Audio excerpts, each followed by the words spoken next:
we're doing in building community really around psychological safety and health. So I'll talk a little bit first of all about Safe Work Manitoba. Safe Work Manitoba is the public agency that's dedicated to injury and illness prevention. We're part of the Workers' Compensation Board of Manitoba, but we operate separately from the Workers' Compensation Board, focusing only on prevention. A little bit about myself. I was 26 years at Manitoba Hydro, the electric utility. So that fraction of a second when the lights went out this morning, all these synapses from 20 years ago were going about, okay, what's the electric utility here? What's the protection going to do? And so it was a little exciting. And also interesting to hear Hannah starting her career as a dentist and moving into the role that you're in now. I started as an electrical engineer with Manitoba Hydro, and so really had that technical grounding. But it's interesting how life brings you to different places, and I'm really excited. I was really excited 4 years ago. And actually, we talked about the significance of May 1st, both from the European perspective, certainly globally from a labor perspective.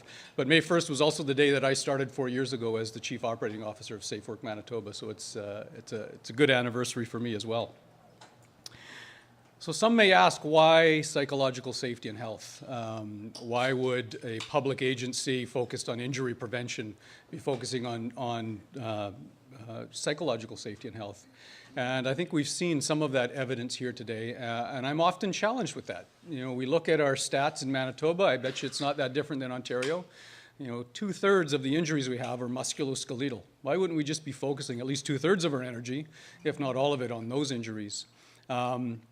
But the presentations we've seen here is that, and Hannah's story of who's pushing the people into the river is relevant as well, that this is really a new frontier and something that we need to be focusing on from a safety and health perspective as well.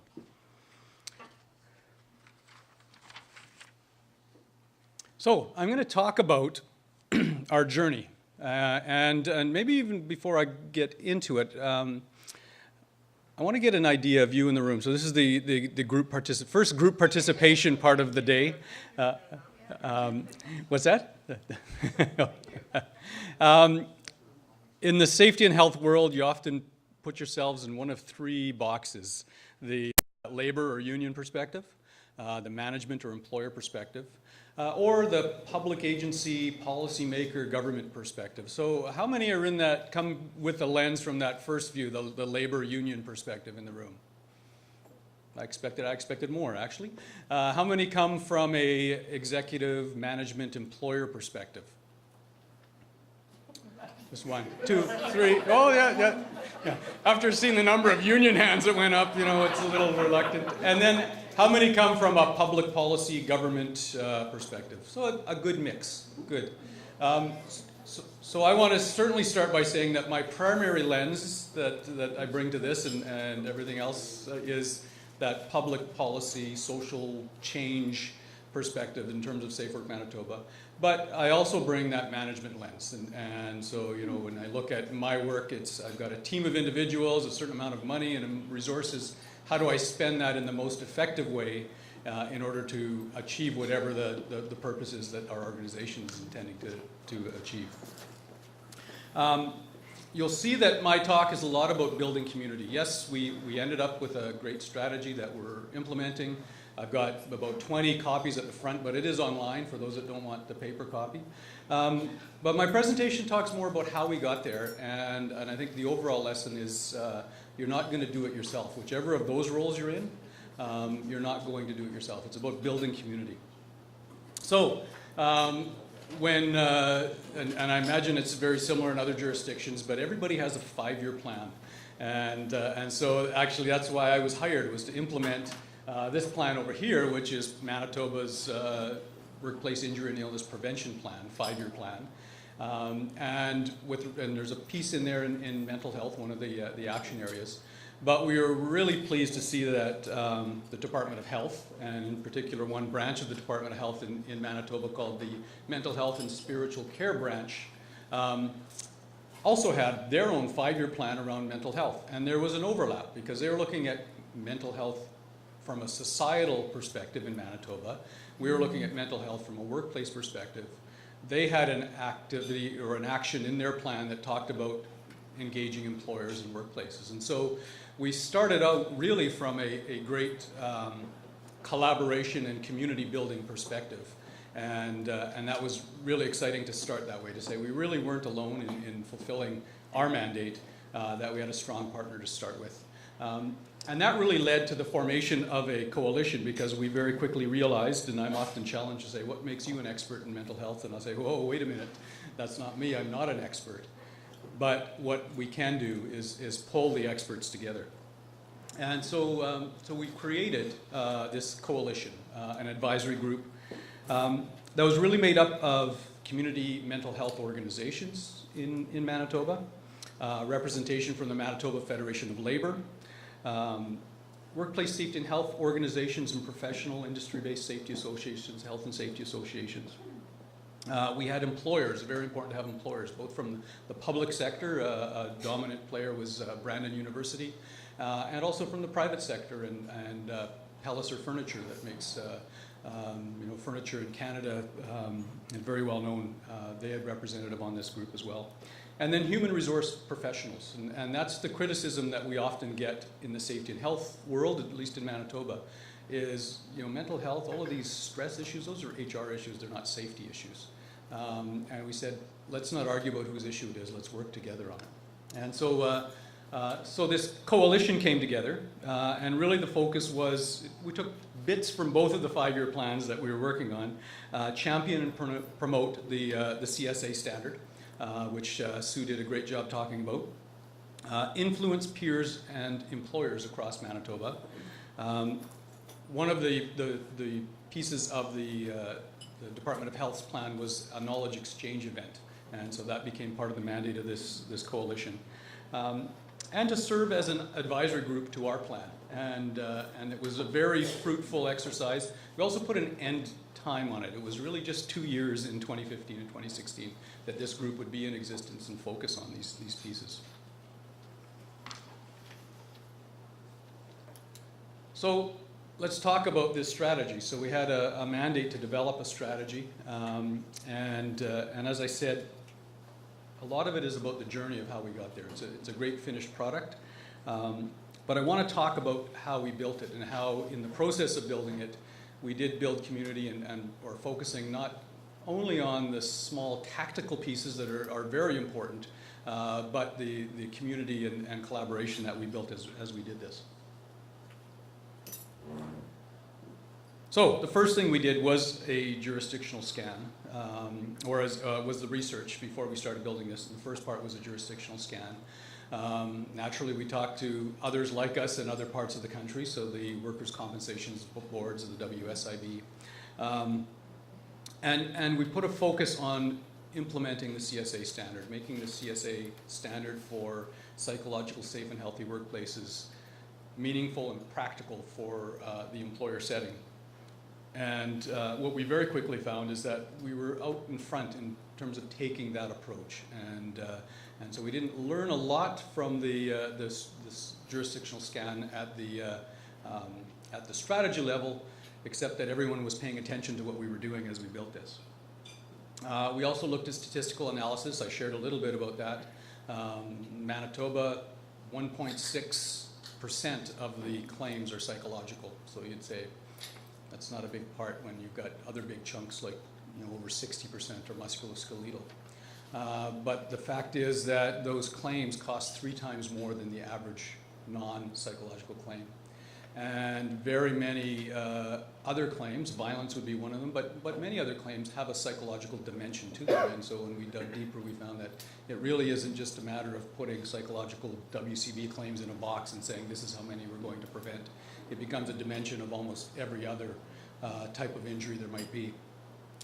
And then we looked at the inventory of services available in Manitoba, and this is really where we realized that the benefit of working together, that we didn't come in saying we're going to build some new resources or a new capability or new service.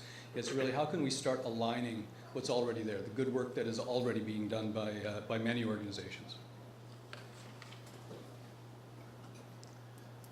So the purpose of the strategy, is threefold: to improve psychological health and safety in workplaces in Manitoba, to prevent and reduce workplace psychological illness and injury. And that's the one that I often focus on, is so often we think about how do we respond or react, but focusing on the prevention side.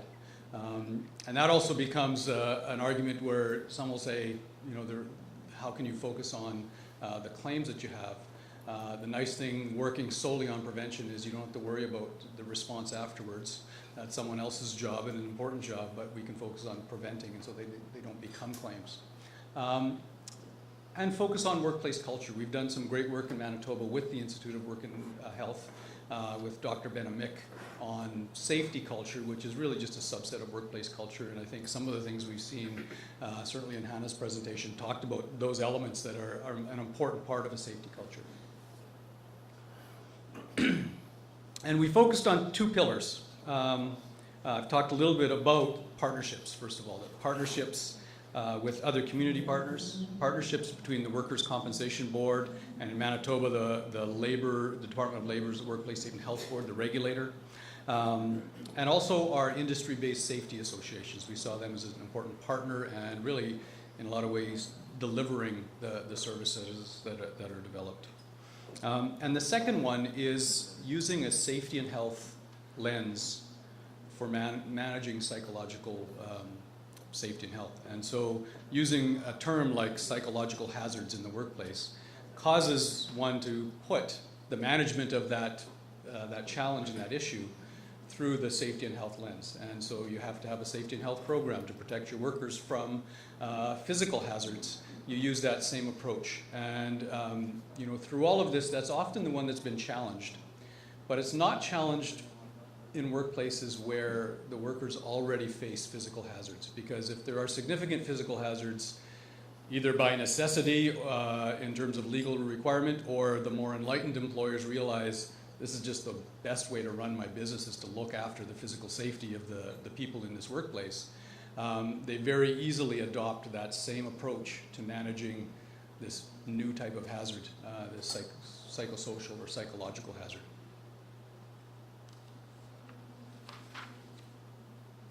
And the strategy, we ended up developing three overarching tactics. There's sub-tactics or actions that are in the strategy, but they're really divided into three different categories. The first is to raise awareness that this is true, and we're still doing this with regard to physical safety. When new companies are formed, and you think of young people starting businesses, they're often not creating a business or starting a business for the purpose of safety. And so there is a continuing role in terms of building the awareness of the importance of managing safety and health, or taking care of the people in your workplace. And added on that, there is less awareness of the importance of taking care of their psychological safety. And so a big part of this strategy, the actions in here, is to focus on building that awareness. Second is to offer practical tools and resources, but we very quickly came to the realization that we're not going to develop anything new. There is so much out there, and you know, Sue's presentation did a good job of talking about all of the different pieces that are there. What we wanted to do is make it simple. If an employer, you know, achieves a level of awareness that this is something I need to manage, the next question they're going to ask is, what should I do? And we wanted to make sure that there were some resources that were available and easy to access, and point them in the right direction right away. And then instead of building, and I've done this in Manitoba, we're a public agency, and I've asked how many people think we need a larger public agency focusing on this, and nobody ever puts up their hand. It's to build and enable the community partners that are already in existence. And so you know, I'll talk a little bit about the Canadian Mental Health Association, the Occupational Health Centre, which really is the sister organization to OCOW here in Ontario, and the good work that they're doing. We didn't want to compete with them. We wanted to enable them and build them up and endorse them. If we had a client or a customer that was looking for service, our endorsement might just help them get the service that's already there and already in the community.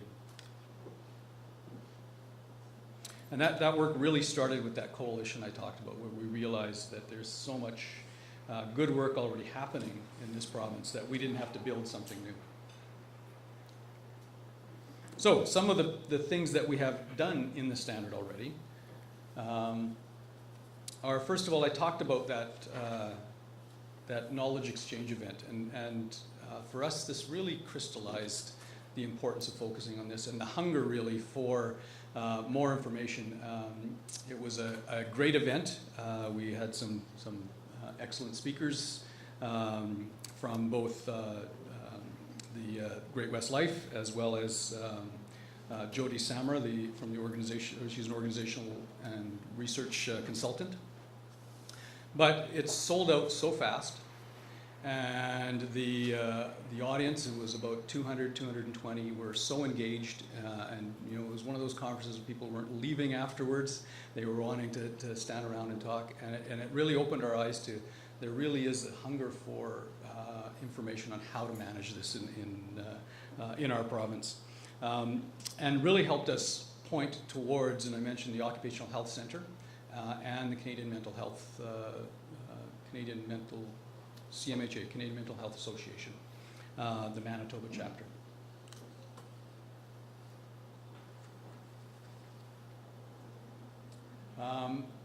Building capacity. So, and a shameless plug here, and Sue talked about the journey that CCOHS has been on. I'm proud to just have come on to one of the directors of the council. But even before that, we have a strong partnership for offering online training at Safe Work Manitoba that is a partnership with CCOHS. So it was just a natural fit to offer the CCOHS mental health courses free to Manitobans that we cover through a contract with CCOHS. And a great example of the great resources that are already there in our community of Canada in this sense, that we can leverage and use within Manitoba. We're asked repeatedly to come out and give presentations and workshops, and some might be a half-hour presentation, some might be a half day, but we're constantly responding to that with our own staff, but also we'll make referrals to both CMHA or the Occupational Health Centre in Manitoba, and so they're really becoming even more, and the way it should be, more than us, the go-to resources for if you want someone to come out and provide you some advice, a presentation, some awareness, working with those groups. So much so to the extent that the Occupational Health Centre, and I'll explain the acronym there, it's the Manitoba Federation of Labour's Occupational Health Centre. Not as easy to say as OCHAL. We have to come up with a better acronym. They've created a community of practice groups where they're pulling together individuals from different organizations, different service providers to share ideas. And from Safe Work Manitoba's perspective, that's awesome when that happens, because it's not us that we don't want to necessarily be in the spotlight, that we really enabled a group to provide a meaningful service in a larger way within our province.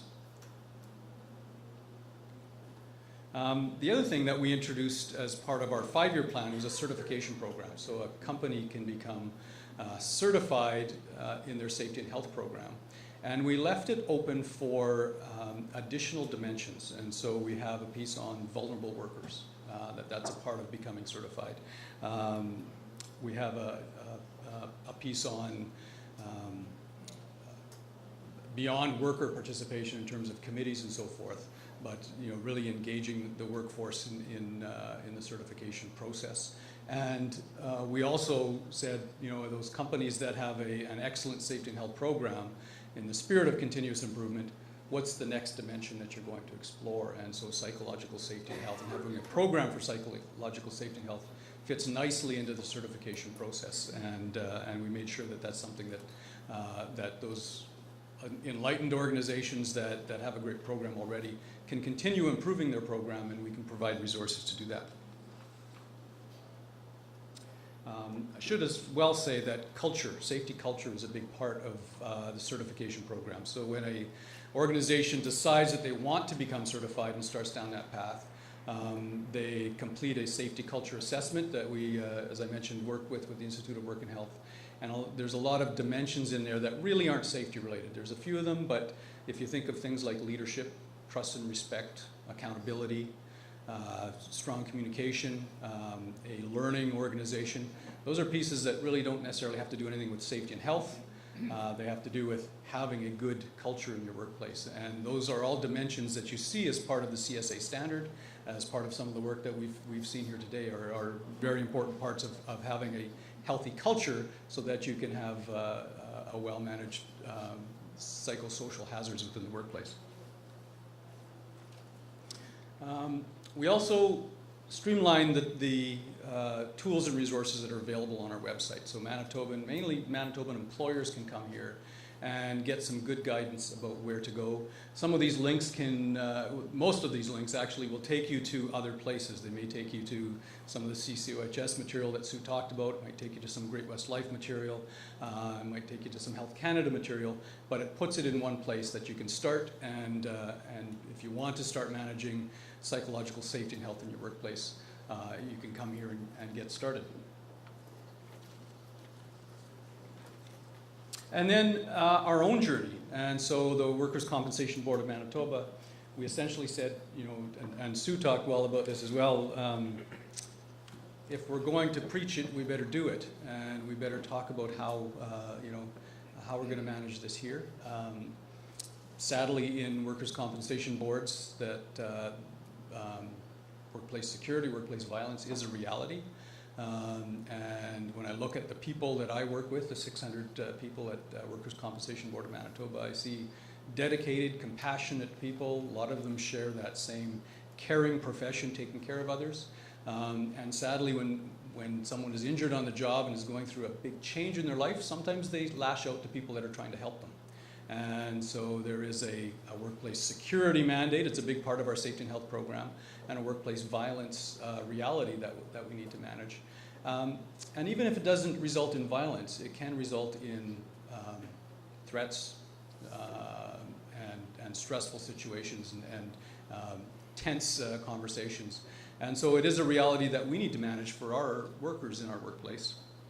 And the first step we took in this, and I think it was the first important step, was to make sure leadership from both the union perspective and the executive perspective were committed to this. And so we had 3 meetings where we came and talked about this as a group. And it really changed the conversation by the end of those 3 meetings, where you had the organization's executive, and I was at the table, but also the union executive having very frank conversations. We hired an objective facilitator to take us through this.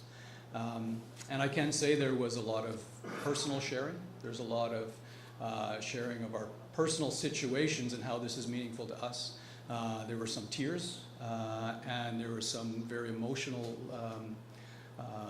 discussions that led us as a group, not as labor and management on opposite sides of the table, but led us to a group to recognize that this was important to us as people who had some responsibility for other people.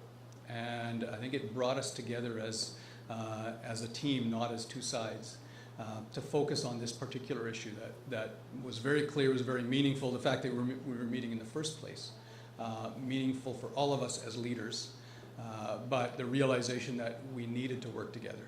It's not that we could work together, that if we were going to make a difference, we needed to work together. So in terms of our work, that led to establishing some offerings to staff. The first were just awareness presentations that the Vice President of HR and the President of the Union delivered together. Half hour, just basically saying this is important to us from a management and union perspective. And we're working on this together. We're going to be in lockstep in the work we do. And that was critically important. Then we offered mental health leadership certificate, the one that's offered through Morneau Chapelle and Queen's University, to all leaders who wish to take it. And once again, we didn't define leaders as if you had a title that had chief in it or executive or manager or director in it if you were considering yourself a leader. And we encouraged as much the union executive and the shop stewards to be part of taking this program as other the formal leaders in the workplace. We also developed a full day awareness workshop after that all staff over a 3-year period need to take. And we're just got the email last week of here are the remaining staff in your area after after a year and a half of being into this that still have not taken it. Please ensure that they register for one of the upcoming courses. And that's delivered internally by someone in our HR group, and once again someone that's a union representative, talking about the importance. And in that workshop, it really is an opportunity for workers, regardless of where they are in the organization, to understand the importance and the commitment that both the union and management have towards this, and put it in the context of our workplace, not principles or standards that are widely accepted, but translate into that. What does that mean in our workplace, where we're dealing with an injured worker, or where we're dealing with a worker-to-worker conflict? What does that mean for us? And I think it's important that it's delivered by us, for us. We also offer optional resiliency workshops that we contract someone to come in and talk about, how do you take care of yourself, and how do you ensure that you're doing the best you can do to take care of yourself if you're in a stressful situation. And then we have a number of joint committees. So we have our Joint Safety and Health Committee. We have our Joint Wellness Committee. But we also have a committee called, it's got the coolest name for the Star Wars fans out here. It's called the Jedi Committee. And it's the Joint Equity, Diversity, and Inclusiveness Committee. And it still sounds cool when you say what it means, the Jedi Committee. And so they put on lunch and learns and a variety of topics. And I look at them and say, most of them don't apply to me. Some of them do. And so if I'm thinking of, and I was sharing with Hannah that sandwich generation, I've got teenagers and aging parents. And so there's a lunch and learn on that I could go to. But there may be another topic that really isn't relevant to me in my life, but I know that they're filling that up. And so to have a joint committee that's really looking at, what are the relevant issues, maybe for the minority of our workforce, but enough to have a good conversation, that's become a focus as well. And then managing our engagement survey. And we do a biannual engagement survey. So as an executive team looking at that, and what can we learn from that in terms of how workers are engaged, what the issues are, and how we need to respond as a leadership team.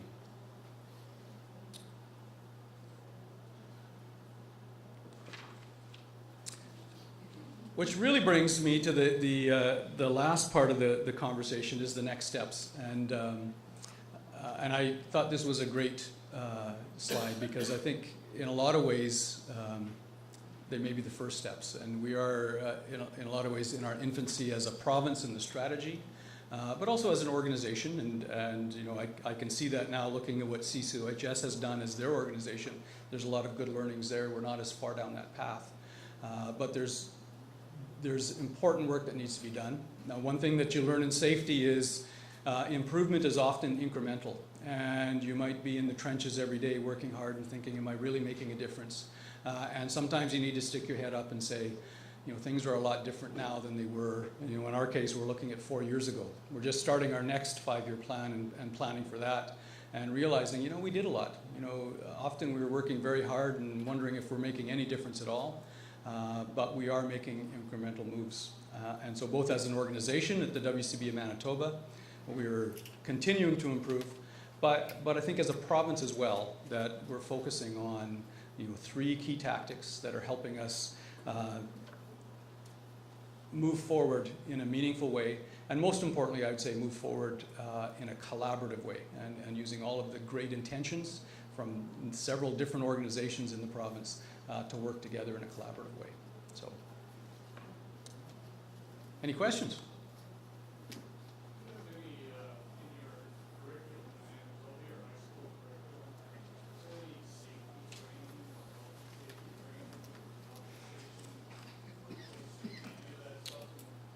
So Yeah, so the question is, in our high school curriculum in Manitoba, do we have any safety and health training? And the answer, well, the answer is depends what you mean by curriculum. We have a great organization that is unique in Canada called Safe Workers of Tomorrow. It was started, in the early 90s by the Manitoba Federation of Labor, but it's not it's not a labor organization anymore. And so their mandate is to deliver 1-hour presentations to grade 9 students in high schools. Last year they delivered presentations to 50,000 grade 9 students. And so they have been working of late with the Winnipeg 1 School Division, which is the largest school division in Manitoba, to integrate safety and health into the curriculum. And so they will tell you that teachers are very busy. Teachers have a lot of work or a lot of curriculum to deliver in a given teaching school year. And very often they say, there's so many good causes. Do I have room for this? When they make an hour for Safe Workers of Tomorrow to come and give a presentation, they're always invited back by that teacher. And if you talk to the people from Safe Workers of Tomorrow, they'll tell you that we're going through the basics. So you get your first job, you need to know your 4 worker rights. We're talking about those. But they're saying we are talking to both the workers and leaders of tomorrow. And we want to make sure that that high school student today that's 15 years old in 10 years when he or she is 25 years old and starting their own business, that they have a good foundation and grounding of the importance of safety and health. And so I would say that's the biggest part. So it's not in the curriculum necessarily yet, but it is a very broad offering that many schools, especially within Winnipeg, and now they're moving out to the rural areas, receive that training. That then springboards into some teachers or some schools have them back in grade 10, 11, 12. The idea is grade 9 is just before you're getting your first summer job. And so when it comes to young worker safety, that's our biggest partner that we collaborate at Safe Work Manitoba. Question over here?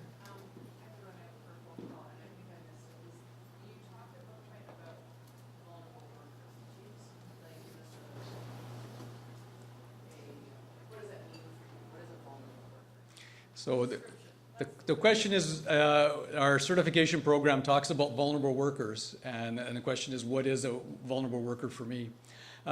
We were, you could say, maybe clever or evasive in our certification, that we didn't define it. We said, do you identify in your workplace, so this is now an employer that's being audited on their safety and health program, do you identify your vulnerable workers? And what are the programs or measures you have in place to address the vulnerabilities that they have?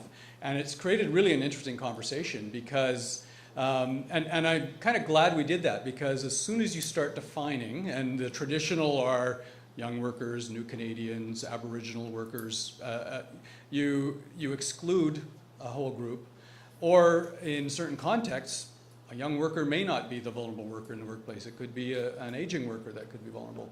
And so it's really interesting to see 2 things. One, it's caused employers to really think about, what do I consider to be vulnerable?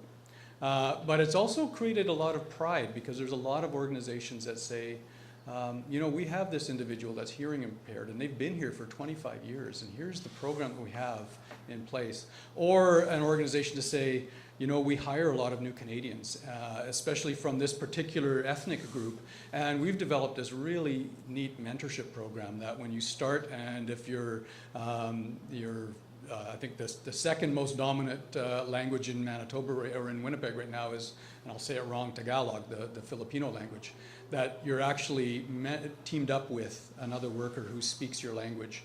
And so we don't lose anything both in the technical translation, but also the cultural translation of the importance of safety and health here. So, so there I go. I didn't answer your question. No, we don't have a clear definition, but we kind of force employers to think about what that means for them. Yeah. I was wondering how much workplace engagement, do you have any measure of that? As you build it, they will come kind of thing, or have your industry-specific organizations become involved in fostering, like you've been doing at the board?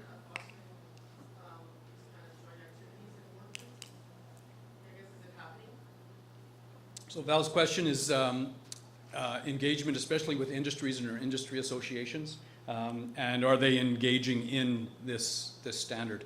And so I'd say the answer is yes, because so what I'm hearing, I've heard it from mining, I've heard it from agriculture, I've heard it from manufacturing. They get a call saying, I'd like to do something. I'm a member organization, an employer in your industry. I'd like to do something about psychological safety and health. And the first thing that those health and safety associations often do is, well, we've got confined space training, we've got fall protection training, we've got committee training, we've got prevention basics for safety. We don't have anything on psychological safety and health. And that's really where we see Safe Work Manitoba and this process. That's where we say, well, what do you know? We've got a great workshop we can offer you, and it's really not our workshop. It's actually the Canadian Mental Health Association or the Occupational Health Centre that can come and help you with that. And so it's really connecting is what's happening. And so yes, they know, because they know about this, they call us first. But we can connect them into developing that. And what we want to get to, and actually construction in Manitoba has gotten to this point, that they offer their own workshop. So you go to their workshop if you're a construction employer, and you can see the fall protection, the confined space, and the committee basics, but you also see mental health, safety and health management course that you can take. And so that's really our intention, is to build it that way. As I said, it's still in its infancy. There's some industries that really aren't even talking about this at all, but you can see it happening and see it starting. Question here? It was interesting just in terms of the framework of the program as you're talking about the safe work certifications. You notice that the psychological component. Is that something that you've implemented now, or is that something that you're going to be doing in the program? No, it's not it's not part of the program yet, and I think for the time being it'll be an optional part of the program. Okay. But it's one of the ways. So if you're an organization and you've been certified, and so many construction organizations have gone through core certification decades ago, and you can tell the ones that are very progressive in their safety and health program, and they understand, first of all, that safety and health is a continuous journey. It's not a destination, and they're looking for, what can I do next? So the certification program allows them, it requires them to say, what is your action plan? You can't. If you've adopted the perspective that safety and health is a continuous journey, then you have to be doing something next. And so it will recognize, the auditor will recognize that you're pretty solid in terms of having all the right, the hazards, the physical hazards identified, the risks mitigated for them, the right protective equipment or other mitigative measures in place. And so the company can decide, well, now I'm going to focus on psychological hazards, and I'm going to start working on this. And so that will be scored in the audit, but not in a discrete, here are the elements you must have in terms of a psychological safety and health. Now, we would probably look to the CSA standard to say, are you using, the elements that you see in that as the... That's exactly what my question was. So that's likely where you look for the programming point of view, and then is that something that you would then have your own internal auditors for, or? So, it hasn't developed to that level yet. What would you foresee based on what you've been doing with the other programs? But that's probably the way it would go. So we've tried to use the 13 elements of the standard as a way of, if a company is saying, I need to focus on, or I'd like to focus on psychological safety and health, and this is what we did at WCB. Of those 13, rate yourself. Where are you strong? Where do you have gaps? And then focus on where you have gaps. And so that's really what we would look to, but we haven't built that out in terms of an external offering yet. But that's the advice that we would give to employers that want to go down this path. And I would pull in someone from Brandon University or Palliser Furniture to do that, because they've done it a lot better using the standard than we have at this point.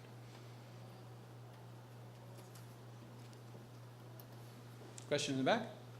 Yeah. Is the certification related to premiums at all, or? Is the certification related to premiums? Yes. So just in January, we actually rolled out our prevention rebate program, and the employers can receive up to a 15% rebate on their premiums. For small employers, they can receive $3,000 up to 75% of their rebate back. And so it's designed to favor small employers because, and it really we look at it as an inertia breaker, that if a company is managing their the hazards to their workers well, if they're taking care of their workers well, they've figured out that you're going to pay less in WCB premiums overall. And if a whole industry is doing that, your risk category is going to drop overall, your costs are going to go down, and the enlightened employers realize that, and my WCB premiums are a small part of the actual cost, if I can measure those indirect costs. But for a company that hasn't decided yet, another 15% back.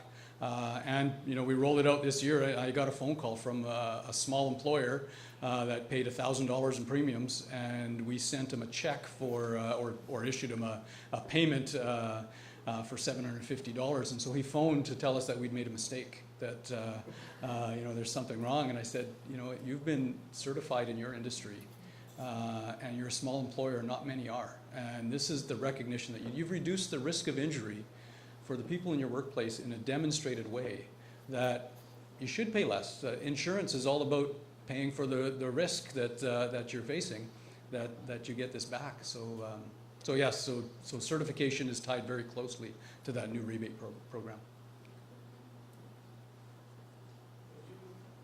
This may overlap with the auditing question. Have you established a relationship between the training and defamation number of claims, or is that not?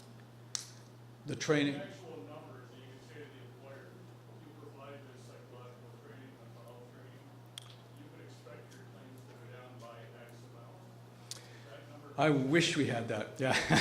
So the question is, have we been able to link performance in terms of number of claims to actually engaging in this case, training with regard to psychological safety and health? It's even hard to do in terms of just physical, like training from physical hazards. What we do know is, so our strategy of helping these industry-based safety programs succeed and provide services, that every industry that has developed an industry-based safety program and developed relevant services within their industry, their injury rates have dropped over the last 4 years.